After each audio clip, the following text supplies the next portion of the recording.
Halo Sobat Medcom, apa kabar? Salam sehat selalu. Kembali kita berjumpa dalam Crosscheck Medcom.id. Masih bersama saya Indra Maulana. Pekan ini kita tahu bahwa ruang informasi kita sempat diwarnai adanya aksi protes orang tua calon siswa yang turun ke jalan memprotes kebijakan seputar PPDB yang memang sudah mungkin beberapa tahun terakhir ini juga kerap mengalami protes. Orang tua murid sampai turun ke jalan memprotes kebijakan yang mereka nilai konyol seperti mengutamakan faktor usia ketimbang nilai prestasi akademik calon siswa. Itu salah satunya. Lalu Komisi 10 DPR juga sempat meminta agar Mas Menteri Nadiem Makarim untuk turun langsung memantau pelaksanaan PPDB ini yang sejak 2017 dinilai kerap mendapatkan protes. Langsung saja pagi ini kita cross-check kepada Ibu Katarina Mulyana Girsang yang merupakan PLT Irjen Kemdikbud. Selamat pagi Ibu Katarina. Selamat pagi Mas Indra. Betul ini Bu ya, PLT Irjen Kemdikbud ya Bu ya? Betul, ya. Baik, dan kemudian ada Ketua Komisi 10 DPR RI, Syaiful Huda. Pak Syaiful, selamat pagi. Selamat pagi Mas Indra. Baik, kemudian ada Komisioner dari KPAI, Retno Listiarti. Bu Retno, apa kabar? Alhamdulillah Mas Indra, baik. Sehat juga kan Mas? Alhamdulillah sehat. Baik, langsung saja mungkin kita mulai diskusi kita pada pagi hari ini. Mungkin tentu saja kita mulai dari Ibu Katarina terlebih dahulu ya. Bu Katarina mungkin bisa diberikan penjelasan karena kalau kita lihat bahwa PPDB ini kembali kisruh, orang tua murid sampai turun ke jalan. Mungkin awalnya seperti apa Bu? Bagaimana respon dari Kemdikbud soal PPDB 2020 ini? Oke. Jadi mengenai jalur yang kami atur di dalam Permendikbud 44 ini memang berbeda dengan yang Permendikbud yang lalu ya. Jadi sekarang ada 4 jalur, yaitu jalur zonasi, afirmasi, perpindahan orang tua, dan prestasi. Tahun lalu afirmasi itu masuk di dalam zonasi. Ya, jadi sekarang afirmasi dimungkinkan di luar zonasi. Ya. Nah, sehingga tahun ini dengan masuknya afirmasi, maka jika ada sisa kuota dari jalur zonasi, prestasi, afirmasi dan perpindahan orang tua, maka itu digunakan untuk jalur prestasi. Karena kan minimal kan zonasi 50%, orang tua masih 5%, yaitu 15% afirmasi kan. Ya. Jadi kalau misalkan afirmasi ini ingin ditambah, maka yang dikurangi harusnya jalur prestasi, bukan mengurangi jalur zonasi. Karena jalur zonasi minimal 50% gitu. Oleh karena itu, memang yang seleksi umur selama ini ketika kami menerapkan pertama kali jalur zonasi dalam Permendikbud 17 ya, itu memang seleksinya ternyata kami kan hanya ingin menggunakan jarak gitu ya, menggunakan jarak. Nah, sampai dengan Permendikbud yang 2019 terakhir sebelum 44. Jadi pada waktu untuk tahun ajaran 2019 kami hanya menggunakan jarak. Ternyata dalam pelaksanaannya selalu digunakan nilai. Sehingga keluhan dari orang tua, masukan ini tidak ada bedanya dengan jalur prestasi. Oleh karena itu di Permendikbud 44 kami memasukkan khusus untuk jalur zonasi, kuota dari yang terakhir, sisa kuota terakhir itulah digunakan umur. Karena memang batasan umur diatur dari Undang-Undang dan PP 17. Nah, jadi misalkan begini, dalam zonasi 1 ada 2 SMA yang ditetapkan untuk 10 kelurahan misalkan dari 2 kecamatan. Saya hitung gampang saja. Daya tampung di SMA 1-2 ini misalkan 150 gitu ya. Daya tampung untuk kelas 10-nya. Sedangkan calon pesertanya dari kelurahan 1 sampai dengan 10, yang terdekat itu kelurahan 1. Kita urut gampang. Yang 10 itu yang paling jauh misalkan. Ya, karena ini tadi daya tampungnya 150. Nah, ternyata kuotanya ini anak-anak itu 180. Ya, Pak, ada 180 kan? 180. Lalu anak dari kelurahan 1 sampai dengan kelurahan sampai dengan kelurahan 9 misalkan, jumlahnya 100. Kan gitu ya. Ya. Jadi kan memperebutkan 50 dari kuota anak yang 80 di jalur di zonasi terakhir di kelurahan 10 ya, Pak. Ya. Nah, 80 ini memperebutkan 50 bangku kan. Itu yang diseleksi dengan umur mana yang tertua. Oke. Nah, jadi mungkin dari 80 itu ternyata rentang umur mereka hanya sekitar 17, 18, nah itu dia yang seleksi. Jadi nggak harus yang 21 tahun gitu. Karena memang mengapa kita atur SMA sampai dengan 21 tahun? Karena kita kan melihatnya Indonesia, Pak. Ya, di mana SD kelas 1 di Papua itu ada yang masih masuk umur 11 tahun. Kelas 1 itu ya? Iya, gitu kan. Atau ada yang masih masuk maksimal paling cepat mereka umur 9 tahun itu di Jayapura. Nah, waktu kami kunjungan ke sana bersama Komisi 10 setahun lalu atau 1 tahun setengah yang lalu. Nah, itu. Jadi artinya kita kan harus melihat seluruh seluruh Indonesia, tidak hanya bisa melihat Jakarta. Jadi memang seharusnya seleksi untuk zonasi tidak dari awal. Kalau yang kelurahan 1 sampai dengan kelurahan tadi 9 itu otomatis masuk saja. Karena dia diseleksi dengan jarak sudah dianggap terdekat kelurahan 1. Ya Pak, kecuali dia bisa pakai Google Map bisa mendeteksi. Tapi kalau Jakarta tidak menggunakan Google Map, tidak bisa mendeteksi jarak sedekat mungkin dengan meter gitu ya, maka kelurahan itu ditetapkan kelurahan 1 sampai dengan kelurahan 10, yang terjauh adalah kelurahan 10. Makanya di kelurahan 10 ini, karena jaraknya sama kan dianggap Pak, anak yang tadi yang memperebutkan 50 bangku itu saja yang diseleksi dengan umur, bukan dari kelurahan 1. Itu yang kami maksud dalam Permendikbud 44. Karena kalau diseleksi dengan nilai, tidak ada bedanya dengan jalur prestasi. Jalur prestasi ya. Jadi poinnya adalah Kemdikbud melihat bahwa pengaplikasiannya di daerah, terutama mungkin untuk Jakarta, itu ada yang salah, begitu Bu? Iya, kalau dari juknisnya memang ada yang berbeda dengan Permendikbud 44 di pasal 25 kan.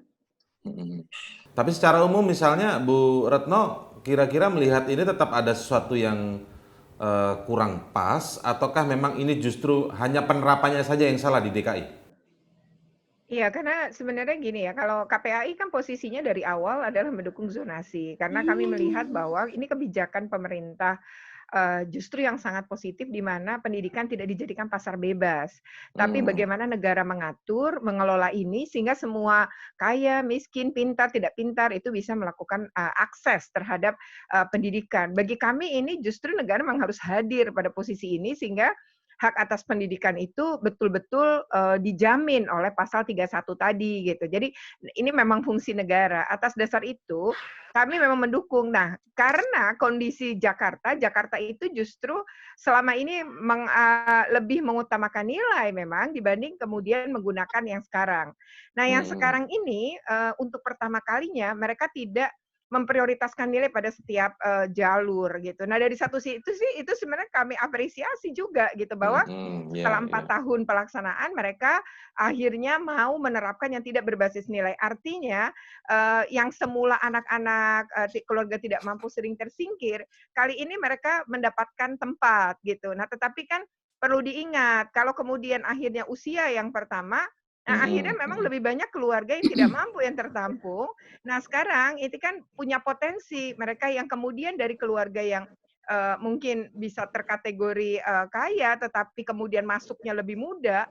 Nah, sekolahnya dari SD gitu. Akhirnya dia menjadi tersingkir. Nah, kan kita nggak mau juga. Mereka kan harusnya kalau menggunakan jarak tadi, seperti Bu Katarina katakan, ya kalau dia udah deket, mau dia umurnya berapapun, dia akan masuk kan. Kalau jaraknya benar gitu loh. Jadi kalau jarak di lokasi itu ya anak yang di situ umurnya 17 ya akan masuk, yang umurnya 12 juga pasti akan masuk gitu. Jadi nah ini yang nampaknya terjadi pemahaman yang berbeda di dalam Juknis gitu. Tapi kami bahwa ini karena baru pertama juga DKI yang menerapkan ya.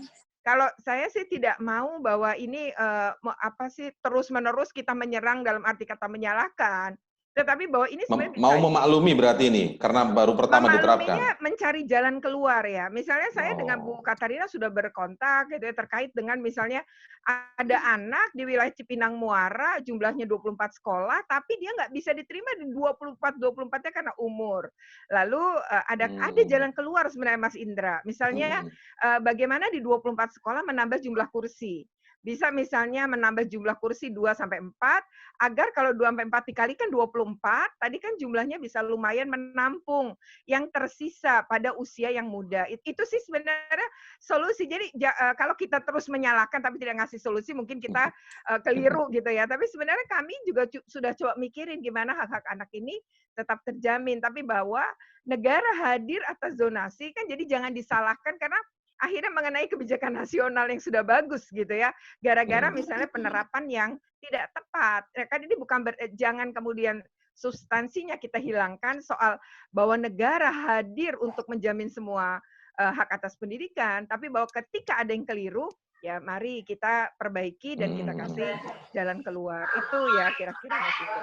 Oke, jadi saya tangkap sampai sejauh ini alurnya begini ya. Jadi secara peraturan ini menarik, bagus, justru negara hadir untuk masyarakat umum begitu ya, bahwa pendidikan tidak dijadikan pasar bebas. Itu saya kutip dari Bu Retno tadi. Tetapi pada perjalanannya kemudian ada yang salah penerapannya di tingkat juknis, mungkin di pemerintah daerah seperti DKI. Tetapi itu juga perlu pemakluman karena baru mungkin pertama kali ini diterapkan. Kira-kira DPR Komisi 10 bisa melihat ini sebagai sebuah langkah yang ya wajar begitu Pak Saiful, atau perlu tetap ada evaluasi yang signifikan, yang komprehensif? Saya kira perlu evaluasi. Saya setuju beberapa prinsip yang disampaikan oleh Bu Katarina sama Bu Retno. Tapi ada beberapa catatan Mas Indra. Yang pertama, kami tidak ingin ada saling lempar antara dinas dengan pihak Kemendikbud. Dinas merasa sudah merujuk, terus kemudian Kemendikbud merasa sudah mengambil keputusan. Nah, saling lempar ini yang saya kira membuat orang tua murid jadi makin tidak ada trust terhadap kehadiran pemerintah atau negara. Nah, karena itu pada kesempatan beberapa kali saya sampaikan, Kemendikbud mungkin bisa lewat Bu Katarina langsung turun ketika ada masalah, selesaikan di situ, hari itu juga undang orang tua murid dengan kepala dinas, konsolidasi dan cari solusi yang terbaik. Nah, saya melihat semestinya begitu karena ini saya melihatnya kan cerita lama dan terus terulang. Saya membayangkan via dinas dan saya berharap Kemendikbud sudah mengantisipasi sejak jauh-jauh hari menyangkut soal ini. Yang kedua, saya setuju soal batas umur ini harus diberlakukan di belakang. Saya seolah beberapa kali Bu Retno, bukan dalam pengertian ini sebenarnya saya bilang, ini kan tidak dalam posisi kita sedang siap lomba balap karung gitu. Yang umur lalu menjadi ukuran utama gitu. Tapi ini soal dunia pendidikan. Saya berharap ke depan Bu Katarina punya kriteria yang lebih kualitatif, lebih inovatif di luar masalah umur ini, supaya mencerminkan bahwa kita sedang berada dalam dunia pendidikan. Yang ketiga, Mas Indra, saya dapat keluhan sana sini sama Bu Katarina. Di DKI itu ada anak yang sekolahnya di depan rumah, tapi karena umurnya dia muda, akhirnya nggak bisa masuk sekolah itu. Gitu. Depan rumah justru itu ya? Depan rumah. Padahal kalau secara zonasi mungkin peringkat awal dia harusnya lebih masuk. Betul, gitu. Mungkin cuma 5 meter ya. Betul. Ini kan anaknya juga akhirnya stres, orang tua nggak berdaya gitu. Nah, saya tidak ingin ini kejadian, karena itu on the spot itu menjadi penting, menyelesaikan ini langsung gitu, supaya tidak menjadi hiruk pikuk yang semacam ini gitu. Saya kira tidak elok dalam suasana begini ada kebisingan di soal PPDB ini. Gitu. Karena itu saya mendorong betul secepatnya diambil solusi supaya tidak berlarut-larut. Karena kuncinya saya kira orang tua akan menerima ketika ada perlakuan adil. Jangan sampai yang tadi kejadian tuh Mas Indra. Iya tuh. 5 langkah dari rumah nggak bisa sekolah dia. Iya, iya. Padahal mungkin setiap hari-harinya orang tuanya udah merasa, wah ini parkiran sekolah ini juga ganggu. Tapi suatu saat ingin anaknya sekolah itu ya malah nggak bisa gitu Pak ya. Betul. Nah karena itu saya kira ini butuh mapping betul dari pihak dari dinas, dari sekolah, dan dibantu oleh Kemendikbud untuk mengambil solusi-solusi cepat. Jangan dibiarkan, intinya jangan sampai dibiarkan berlarut dan akhirnya tidak terselesaikan. Yang terjadi saya kira akan ada korban anak-anak yang sejengkal di hadapan sekolahnya dia tidak bisa sekolah di tempat itu. Oke, baik. Itu beberapa catatannya. Nanti mungkin bisa lebih detail lagi Pak Saiful. Tapi saya ke Bu Katarina kembali lagi. Bu, ini intinya kan apa namanya, mungkin semangat itu juga dijelaskan lebih lengkap dalam peraturannya. Tapi yang kita ingin melihat secara umum aja, misalnya dengan berbagai aksi yang dilakukan, kemudian pernyataan-pernyataan orang tua, entah itu di media sosial, entah itu yang kami media meliputnya juga, pernyataan-pernyataan sudah belajar susah payah, tetapi ternyata nilai bagus, tapi ternyata itu tidak menjadi tolak ukur.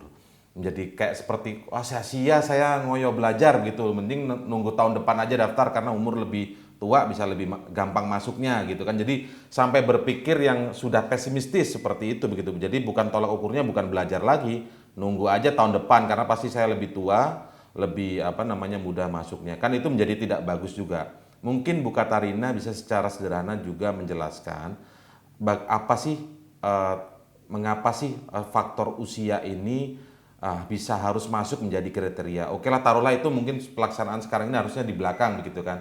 Tapi itu soal yang lain nanti dengan Dinas Pendidikan di DKI atau di daerah manapun ya. Tetapi faktor usia ini kenapa sih Bu menjadi salah satu syarat atau dimasukkan untuk dapat masuk ke sekolah negeri itu? Oke. Jadi kalau syarat umur usia kan di undang-undang sudah dijelaskan untuk SD diutamakan 7 tahun gitu. Iya, iya. Ya, lalu di PP 17 di pasal 71 untuk SMP 13 sampai dengan 15 tahun. Betul. Nah, itu kan penyusunannya kan dulu ya sejak 2010 dan undang-undang PP 17 kan 2010 ya. Nah, dan undang-undang sendiri 2003 kan gitu. Tentu saja saya saya memahaminya tentu ada suatu pertimbangan tentang bahwa anak itu sesuai dengan jenjang umurnya, sesuai kebutuhan perkembangan umurnya per jenjang. Itu bayangan saya karena memang penyusunan itu saya belum ikut ya, belum ada di Permendikbud. Nah itu, jadi itu kan Permendikbud tidak boleh bertentangan dengan di atasnya. Undang-undang ya. Tapi memang kalau untuk masuk tapi kami di syarat itu tidak menjadikan syarat seleksi, kecuali di zonasi untuk bangku yang terakhir tadi. Gitu. Mengapa kita tidak dengan kakak? Karena kemarin kan ini kita akses ya. Jadi ini uji publik juga gitu. Mengapa tidak dengan kakak? Karena kakak banyak yang dipalsukan. Seolah-olah anaknya tinggal di daerah Tebet, tetapi dia masih pulang pergi dari Bekasi. Kan gitu kan? Nah, itu kan sebenarnya pemalsuan juga karena dia hak dan menimbulkan kerugian bagi orang lain. Itu masuk delik pidana kan sebenarnya. Betul. Ya. Jadi makanya dalam Permendikbud kami pemalsuan KK, sertifikat, KIP, semua itu kami katakan akan dikenakan sanksi sesuai ketentuan dan anaknya dikeluarkan. Gitu. Nah, karena kita tidak ingin juga ada sesuatu hal yang bersifat koruptif ya, pemalsuan dan sebagainya. Kepada anak-anak juga harus diajarkan karakter kejujuran itu dan tidak memanfaatkan segala cara untuk mendapatkan sekolah. Gitu. Itu yang kita tanamkan nilai-nilai karakter itu kepada anak dan orang tua.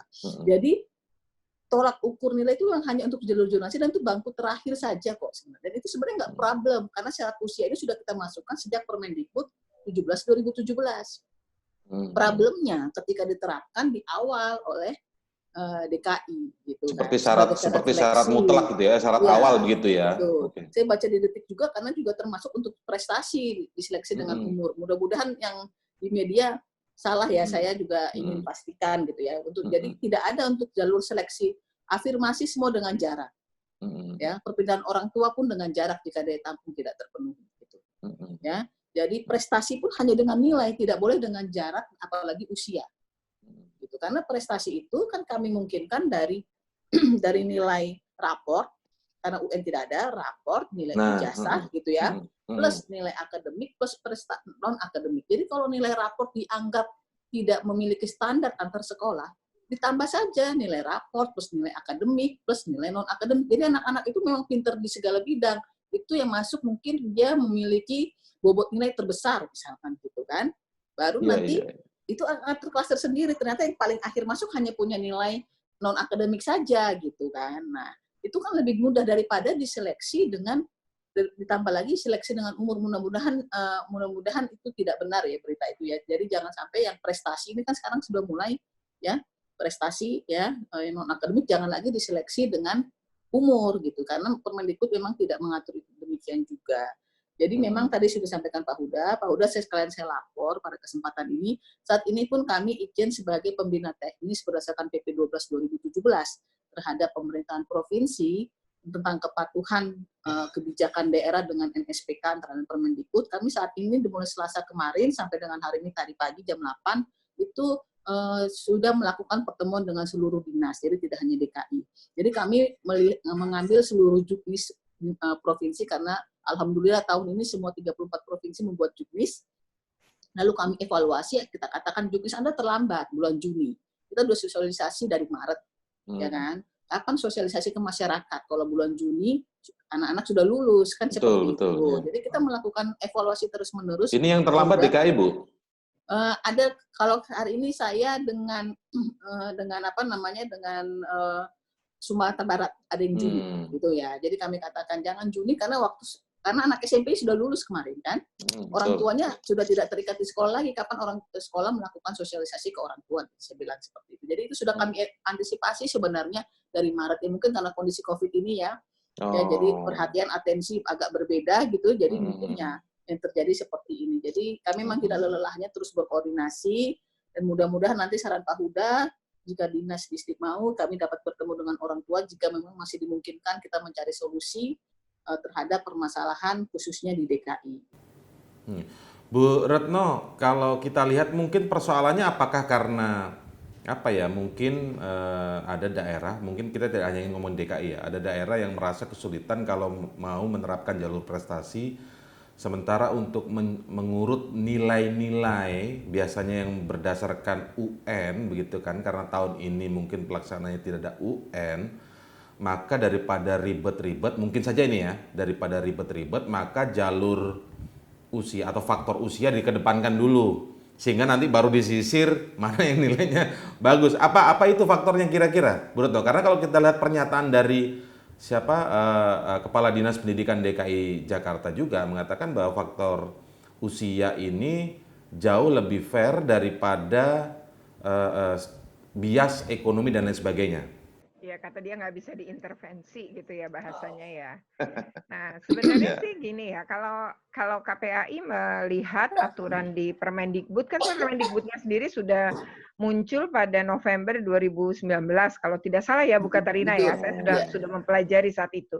Nah, waktu itu memang juknis-juknis daerah belum dibuat, tapi sebenarnya kalau belajar dari pengawasan KPAI lah ya selama 3 tahun, kami memang sebenarnya melihat Pak Huda, kami laporkan juga bahwa terjadi perkembangan yang cukup signifikan terhadap perhatian daerah pada pendidikan, Pak.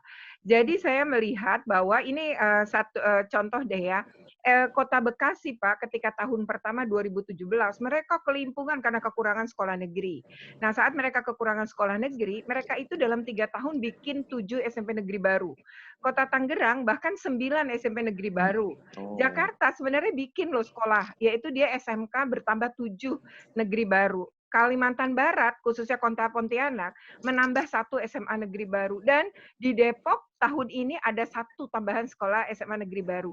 Itu didorong lantaran ada kebijakan ini. Jadi kebijakan ini mendorong pemerintah daerah yang selama ini mungkin nggak tahu kalau jumlah sekolahnya kurang, nggak tahu juga kalau sebenarnya ini daerah padat tapi nggak ada sekolah negeri, negara nggak hadir di wilayah-wilayah itu baru nyadarin gitu. Jadi kalau kami melihat secara signifikan bahwa ini berdampak positif terhadap itu. Nah, saya bilang sama Bu Katarina juga dengan beberapa kepala dinas, Pak, Bapak, dan Ibu akan terus-terusan dapat masalah selama PPDB sepanjang Bapak Ibu nggak nambah jumlah sekolah negeri. Jadi itu akan terus kayak begini gitu. Jadi aturan ini sebenarnya mendorong mau tidak mau pemerintah daerah semakin aware begitu ya, Bu Retno ya. Nah, bahkan saya mendorong kelak gitu kepala daerah yang 5 tahun nggak bikin sekolah baru, jangan dipilih lagi di periode kedua gitu. Artinya orang tua tuh bisa ngeh sekarang. Oh iya kalau dia nggak nambah nggak usah. Artinya ini sebenarnya sesuatu yang negara hadir pada hak atas pendidikan, dan ini kan hak dasar ya, kesehatan maupun pendidikan. Jadi menurut saya sih ini tadi ya yang kita diskusikan bahwa muncul nilai, muncul umur dan lain-lain. Itu sesungguhnya kalau daya tampungnya cukup, sekolah nggak negeri masalah ya. Nggak ada masalah, tetapi karena sangat jomplang, ada misalnya Jember, Mas. Sampai hari ini Jember tuh nggak nambah sekolah negeri loh. Padahal padahal 3 kecamatannya nggak punya sekolah negeri SMA. Nah, jadi misalnya yang kayak begini gitu ya kan masyarakatnya jadi terus mengadu gitu. Kami juga Betul, dapat betul, pengaduan betul. yang sama. Artinya, oh ibu nggak ada tambahan sekolah ya Bu? Nggak ada gitu. Jadi ini yang kami jadi bisa melihat juga mana yang peduli pendidikan, mana yang tidak gitu ya. Karena kan tugas kami memang pengawas gitu. Jadi kami coba melihat itu bagaimana hak atas pendidikan anak-anak terpenuhi gitu. Nah, kalau berkaitan dengan usia, saya rasa DKI butuh untuk itu Bu Katarina, nanti saya rencana malah mau bersurat kepada Ibu Katarina sebagai PLT Itjen untuk nampaknya DKI mesti ada ini khusus gitu karena ini kehebohannya jadi nasional dan usia itu benar-benar digunakan itu ya ditunjukkan oleh beberapa orang tua. Nah, ini yang kita berharap bahwa niat baik pemerintah DKI memberikan ruang pada mereka yang tidak mampu tentu kami apresiasi, tapi bahwa anak-anak yang usianya muda ya jangan juga terlanggar hak-haknya gitu. Nah, ini yang kami berharap ada perimbangan tadi ya. Jadi memang rumit betul gitu. Ketika sekolah negerinya terbatas ya begini sebab DKI data untuk SMP ke SMA mereka hanya mampu menyediakan 28%. Berarti kan sisanya sekolah swasta ya. Iya, betul. Nah, ini menarik, ini sudut pandang yang menarik dari Bu Retno ini. Pak Saiful, dengan berbagai analisis tadi, sebenarnya setujukah Anda? Betul, kuncinya tinggal ya menambah sekolah-sekolah negeri. Kalau ruangnya lebih luas, mau soal jalur prestasi dari faktor usia dan lain sebagainya tidak menjadi persoalan yang signifikan sebenarnya. Setuju nggak Pak Saiful dengan hal itu? Sangat setuju, Mas Indra. Ini PR lama kita soal sarana dan prasarana sekolah. Saya cukup bergembira tadi Bu Retno memberi penjelasan agak detail menyangkut komitmen kepala daerah, bupati, wali kota, gubernur yang menambah sekolah. Karena hasil evaluasi kami dari Komisi 10, kewajiban untuk mengalokasikan 20% anggaran pendidikan untuk kabupaten, kota, dan provinsi, yang 20% itu Mas Indra, sekarang baru terrealisasi rata-rata 8-9%. Kita bisa membayangkan kalau komitmen kepala daerah betul-betul mengikuti amanat undang-undang 20% dari APBD-nya, saya kira kita akan berhenti perdebatan soal kriteria umur ini karena ada penambahan. Semua tertampung ya jadinya ya. Semua tertampung. Jadi saya setuju tadi Bu Retno, kita apresiasi betul kepala daerah Bu Katarina yang mengalokasikan anggaran pendidikannya sudah mencapai 20%. Tapi faktanya sampai hari ini belum ada satu kabupaten kota pun yang mengalokasikan anggaran 20% untuk pendidikan.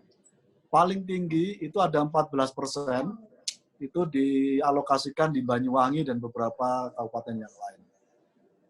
Nah, ketika ada profil kabupaten kota yang komitmen mengalokasikan APBD-nya 20% untuk anggaran pendidikan, itu penyelenggaraan pendidikan berjalan dengan bagus. Nah, karena itu saya setuju kita dorong menyangkut soal ini.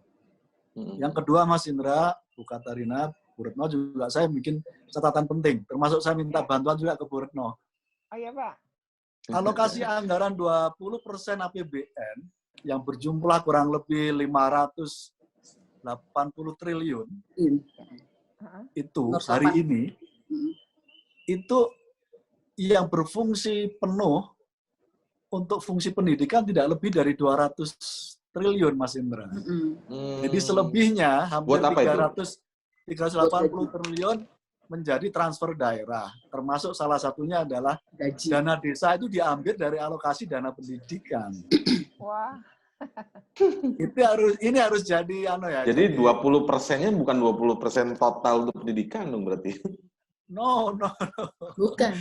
Jadi yang betul-betul dipakai untuk fungsi pendidikan dari 580 triliun hanya kurang lebih 200 triliun. Itu saja berserak di berbagai tempat. Yang diurus sepenuhnya oleh Kemendikbud hanya 75 triliun, Bu Katarina tahu itu. Ya. Selebihnya tidak bisa dikontrol oleh Kemendikbud. Bagaimana penyelenggaraan pendidikan bisa terlaksana dengan baik ketika Kemendikbud tidak punya kewenangan mengontrol Betul. di luar 75 triliun, Mas Indra. Nggak bisa saya bayangkan. Karena itu, isu terkait dengan sarana prasarana, guru honorer yang nggak selesai sampai hari ini, terus kemudian kesejahteraan guru, mungkin Bu Retno juga pasti dapat keluhan soal itu, tidak akan selesai. Karena itu, saya mendorong betul kepada pemerintahan Pak Jokowi di periode beliau yang kedua ini, tolong 580 triliun itu betul-betul sepenuhnya didedikasikan untuk fungsi pendidikan. Kalau nggak bisa sepenuhnya, Mas Indra, nggak apa-apa, tahun depan ini 400 triliun aja. Tidak harus sampai 580 gitu. Tapi sudah ada komitmen, ada progres gitu. Kalau tidak, saya kira saya setuju tadi Bu Katarina sama Bu Retno, problem ini akan terus menghinggapi kita setiap tahun. Saya setuju salah satu solusi supaya umur tidak menjadi kriteria.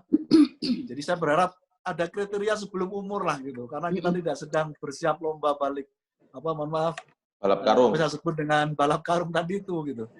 Saya berharap Bu Katarina bisa bikin kriteria yang sebelum umur, ini ujung saja, walaupun ini mandat undang-undang. Karena kita sedang di dalam dunia pendidikan. Tapi itu kalau dihapus nggak mungkin, Pak ya? Misalnya kalau revisi undang-undang dengan soal umur itu dihapus nggak mungkin ya? Sangat mungkin. Karena tahun ini kami sedang merevisi Undang-Undang Nomor 20 tahun 2003 ini, Sisdiknas ini. Dan kalau ini sudah menjadi kesepakatan publik, Bu Retno mungkin bisa mengafirmasi banyak hal soal isu ini. Saya kira bisa gitu. Sekali lagi spiritnya saya kira karena ini dunia pendidikan kita perlu kita bikin kriteria yang lebih kualitatif dan inovatif dengan semangat mencerminkan keberadaban dunia pendidikan kita di masa yang akan datang. Tapi menjadi apa ya? Ternyata banyak sekali PR-nya. Ini bisa luas kita nih berbicara nih. Berarti yang bisa dikontrol tadi berapa Bu Katarina oleh Kemdikbud dari 20%? Karena dari semangat politik anggaran secara makro ya, besar secara APBN secara besar itu kan sudah keren tuh 20%. Tapi kalau nyatanya memang sebenarnya sudah terdengar cukup lama sih. Ternyata sampai sekarang itu belum ada solusi pasti ya. Jadi bukan 20% yang benar-benar yang bisa dikendalikan oleh. Mungkin bisa saya sampaikan informasi berdasarkan data NPD kami, Neraca Pendidikan Daerah, tahun 2017 itu tidak ada satu pemerintah provinsi pun yang 20%. Ya, berdasarkan dengan di luar transfer daerah. Karena kami mencatat di luar transfer daerah supaya tidak dihitung ulang. Di 2018 hanya Sumbar. Ya, 20%. Yang 21,70% provinsi ya. Di 2019 bertambah 4. NTT, Kepulauan Riau, Sumatera Barat dan Riau sendiri. Jadi kalau kita melihat ya bahwa di sini memang komitmen itu belum jelas ya, belum tergambar. Comply terhadap regulasi konstitusi juga belum terwujud gitu dari pemerintah daerah. Kalau kita mengacu kepada pasal 298 ayat 1 Undang-Undang Pemerintah Daerah itu sudah dijelaskan bahwa belanja daerah itu harus diprioritaskan untuk layanan dasar. Layanan dasar itu kan nomor satunya justru pendidikan, gitu, ya kan? Nah, dan itu dia harus memprioritaskan warganya. Jadi saya bilang kalau DKI Jakarta saja tidak bisa memberikan akses kepada warganya, jangan terima warga Bekasi, jangan terima warga Depok, gitu. Karena untuk warganya sendiri APBD-nya belum bisa memberikan akses layanan pendidikan yang diamanatkan dalam pasal 298 ayat 1 Undang-Undang Pemerintah Daerah dan pemenuhan SPM standar pelayanan minimal bidang pendidikan yang mewajibkan setiap pemerintah daerah memastikan anak itu masuk ke sekolah sesuai dengan jenjang umurnya. Jadi kalau itu semangat dari zonasi itu ya sebenarnya Bu ya, semangat dasar dari zonasi itu ya. Filosofinya. Jadi bagaimana kami mendorong pemerintah daerah comply dengan akuntabilitas terhadap APBD-nya untuk warganya, gitu, dan juga bagaimana pemenuhan hak pendidikan untuk warganya, gitu. Jadi memang dengan pemenuhan SPM, justru filosofinya di situ. Mengapa sih penting gitu kebijakan zonasi itu? saya ingin menyampaikan supaya masyarakat paham pada kesempatan ini, bahwa kita tahu data BPS itu mengatakan 40% anak Indonesia itu belum menikmati SMA SMK. 25% SMP. Jadi lulusan SD itu masih di atas 50%. Sedangkan sebagaimana Pak Jokowi sampaikan bahwa SDM itu merupakan program pemerintah prioritas. Bagaimana kita bicara kualitas kalau akses saja tidak ada. Oleh karena itu, filosofi mulia dari kebijakan zonasi memperluas akses. Jadi saya sepakat memang kita harus menambah rombel, menambah sekolah gitu kan, dengan tetap memperhatikan keberadaan sekolah swasta. Gitu. Jadi sekolah swasta juga harus dihitung. Misalkan dalam zonasi tersebut tidak ada sekolah swasta, silakan menambah kelas, menambah bangku, menambah kelasnya tahun depan kan gitu. Ya, jadi problem usia ini tidak menjadi problem karena memang pasti ada pertimbangan kenapa sih anak SD maksimal 7 tahun gitu. Kenapa nggak 12 tahun bisa masuk gitu ke SD misalkan. Karena nanti kan gap-nya terlalu jauh dengan perkembangan kebutuhan dan mereka bisa kalau terlalu tua, kalau tidak dibully, membuli. Ya, nah, itu. Jadi pasti ada kebutuhan itu. Tapi sepanjang tadi pemerintah sudah comply untuk menyediakan akses sesuai dengan kebutuhan warganya, maka syarat usia itu tidak menjadi syarat, tidak menjadi suatu kendala.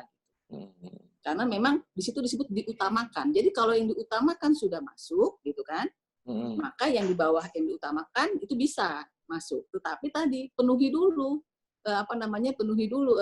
kebutuhan jumlah sekolah itu.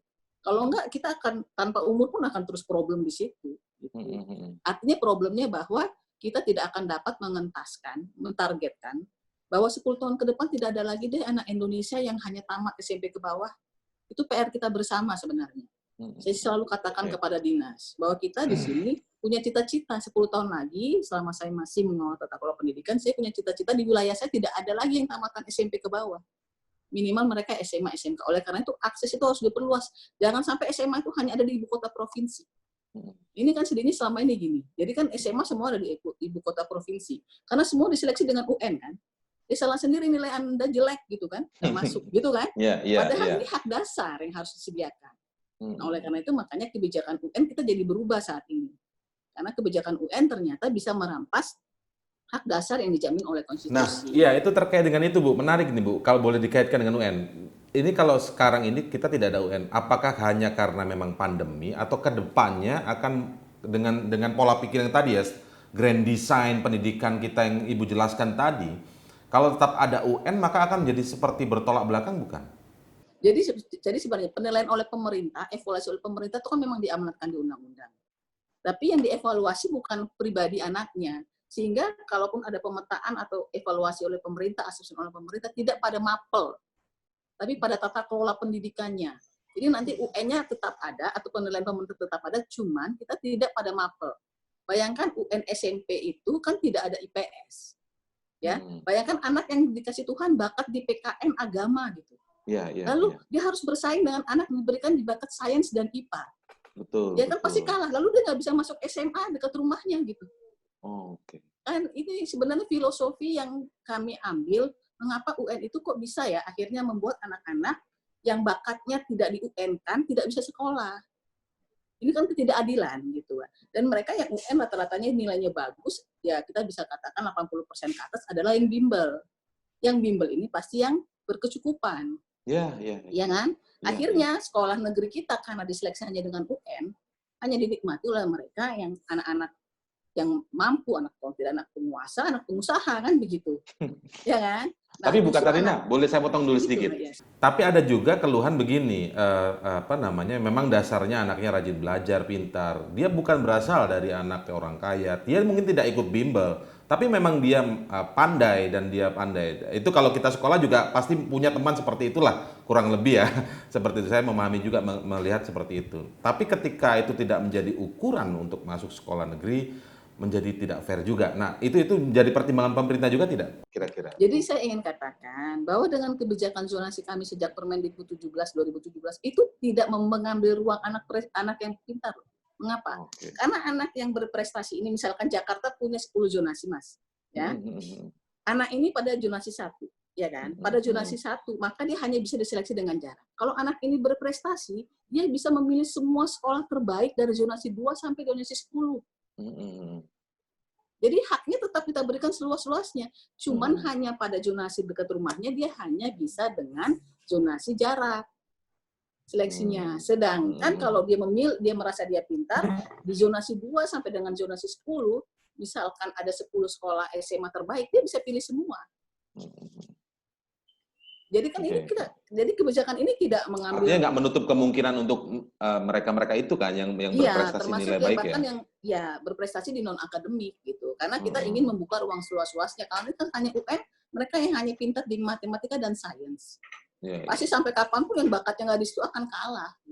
Oleh karena itu terbukalah ruang non akademik, olahraga. Olahraganya nggak boleh dibatasi, kami bilang. Semua jenis olahraga. Seni nggak boleh dibatasi, karena itu akan mengampas hak anak. Inilah yang disebut berkeadilan di dalam prinsip kebijakan PPDB kita, Mas Indra. Itu sebenarnya filosofi awal membuka akses seluas-luasnya dengan anak dengan bakat apapun, kepintaran apapun. Karena kita kan memang sudah menandatangani SDGs ya, pendidikan kita harus inklusif gitu. Ya, untuk semua anak dengan bakat apapun. Jadi jangan kita anggap anak-anak yang UN-nya jelek itu anak bodoh. Kepintarannya saja tidak di UN kan gitu. Nah, soal UN tadi belum dijawab kira-kira sebelum saya ke Bu Retno. UN sendiri ini nanti pada akhirnya akan seperti apa? Ya, nanti kan sebagaimana disampaikan Pak Toto juga bahwa konsep UN nanti tidak menilai anak pada mapel-mapel tertentu. Tapi mengelola tata kelola pendidikannya, ya, bagaimana karakter anaknya sehingga itu tidak menjadi syarat lulus. Jadi pemetaan pemerintah tetap harus, cuman jangan sampai tadi. Ini sekarang ini masih jadi sebuah UN nanti konsep. nggak bisa dibimbelkan, Mas. Ini masih sebuah konsep atau nanti sudah pasti akan berjalan? Ya, kami memang rencananya kan sebenarnya tahun depan ya, ini sedang disusun gitu ya. Tapi karena COVID memang dibatalkan ini karena COVID saja. Betul. Oke, baik. Bu Retno, dengan penjelasan Bu Katarina tadi ini memang cukup menarik, memang menjadi menarik ya penjelasan grand design pendidikan kita ke depan. Menutup ruang ketidakadilan yang mungkin sebagian besar dari kita masyarakat awam juga tidak bisa melihat itu karena mungkin bertahun-tahun, mungkin di zaman saya juga itu adalah kita selalu dijejali bahwa untuk masuk negeri maka nilai zaman saya dulu Eptanas gitu, nilai 6-nya itu harus sekian gitu. Sehingga semuanya ya betul berbasis statistik nilai gitu kan. Walaupun rumahnya mungkin jaraknya bisa berkilo-kilometer gitu ya. Nah, mungkin itu menjadi mindset akhirnya. Nah, ketika sekarang ada perubahan, tidak memahami filosofi seperti yang dijelaskan oleh Bu Katarina tadi, lalu kita masuk pada ruang-ruang, nggak adil nih, percuma anak saya belajar bertahun-tahun, ikut bimbel, atau apa segala macam. Sehingga melihat ada ketidakadilan pada dirinya di situ. Iya, kalau KPAI pada posisi apalagi saya pribadi gitu ya, karena bertahun-tahun juga sebagai pendidik dulu jadi guru pun saya menolak gitu kebijakan ujian nasional tadi gitu dijadikan penentu kelulusan, dijadikan segala parameter gitu. Waktu itu sebagai seorang pendidik ya, praktisi pendidikan, saya melihat tidak adil terhadap murid-murid saya gitu. Justru waktu itu makanya kami melakukan gugatan gitu ya, proses panjang lah sampai kemudian di pemerintahan Pak Jokowi akhirnya dievaluasi dan betul-betul dihapus gitu ya. Kalau harusnya 21 ternyata dilakukan sekarang. Nah, parameter pengganti juga sudah disiapkan.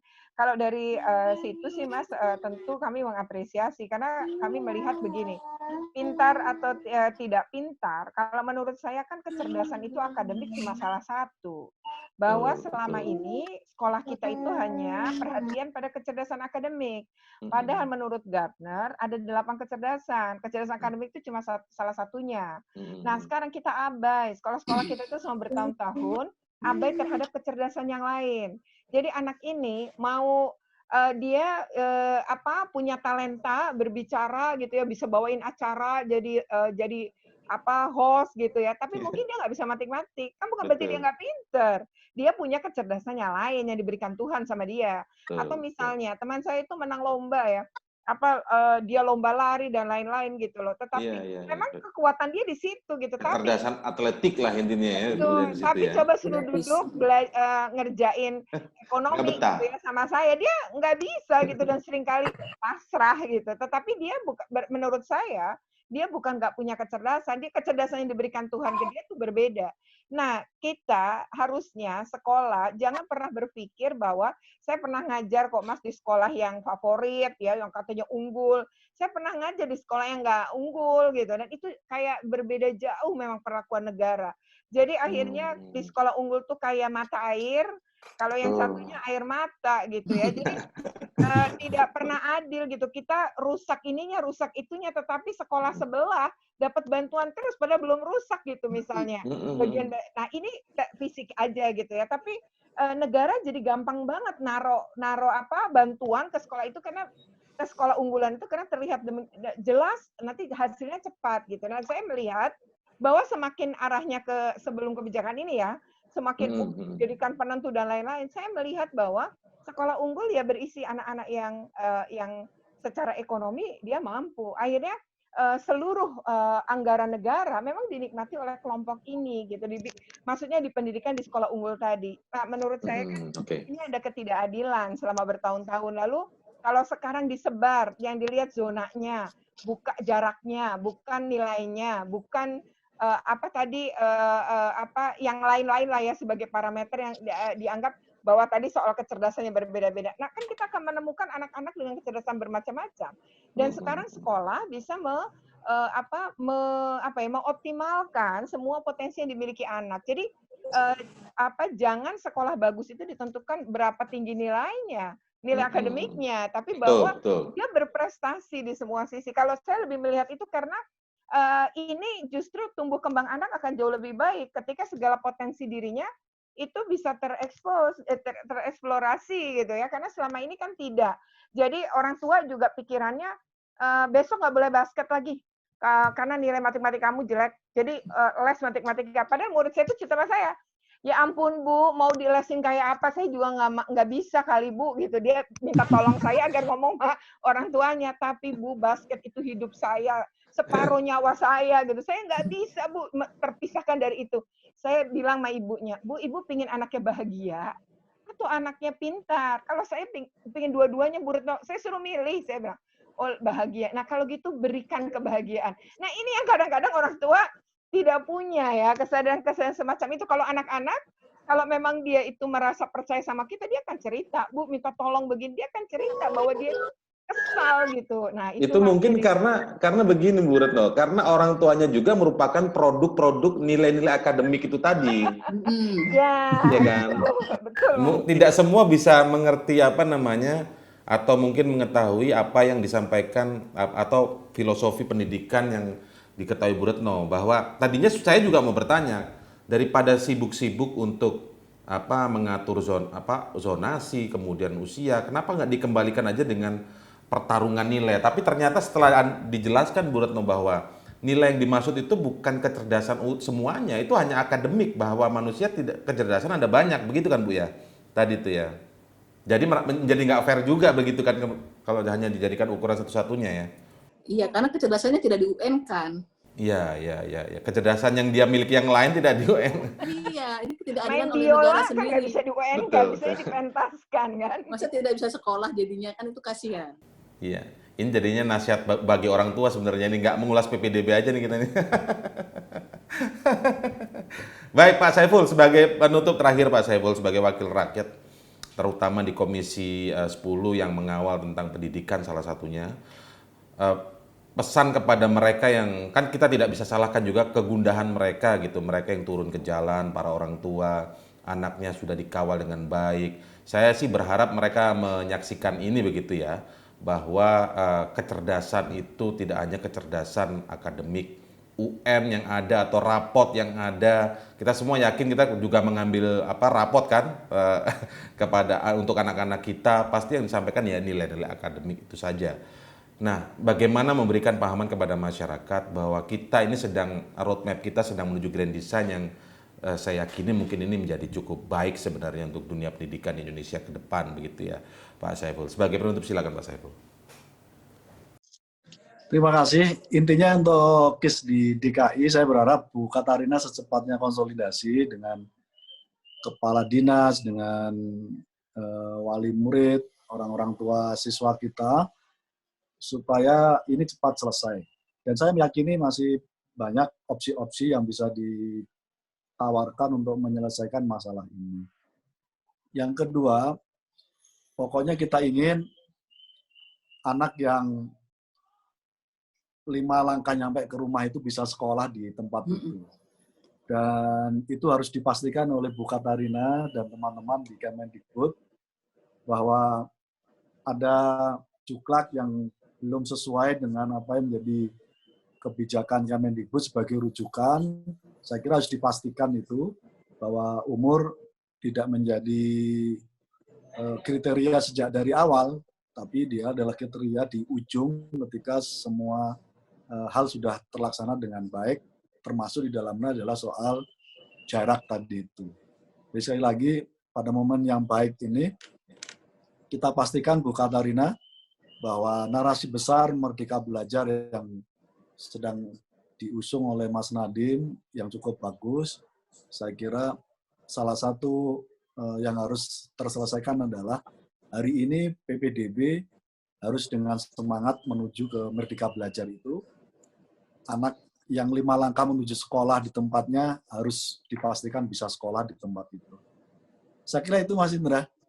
Baik, terima kasih Pak Saiful, Bu Retno, Bu Katarina. Semoga waktu yang tidak panjang ini tapi bisa memberikan pemahaman bagi kita semua yang menyaksikan perbincangan kita atau diskusi kita di pagi hari ini, memberikan wawasan lebih luas dan baik dari sisi nanti pemerintah daerah maupun mungkin orang tua murid juga, mengapa kebijakan-kebijakan ini diterapkan sehingga bagus juga menjadi sebuah narasi besar Indonesia merdeka belajar. Terima kasih atas waktunya Bapak dan Ibu-ibu, atas waktunya di pagi hari ini. Selamat pagi dan sampai jumpa. Itulah diskusi kita dalam crosscheck medcom.id pada akhir pekan ini. Atas nama seluruh teman-teman yang bertugas, saya Indra Maulana mengucapkan terima kasih. Selamat pagi dan sampai jumpa.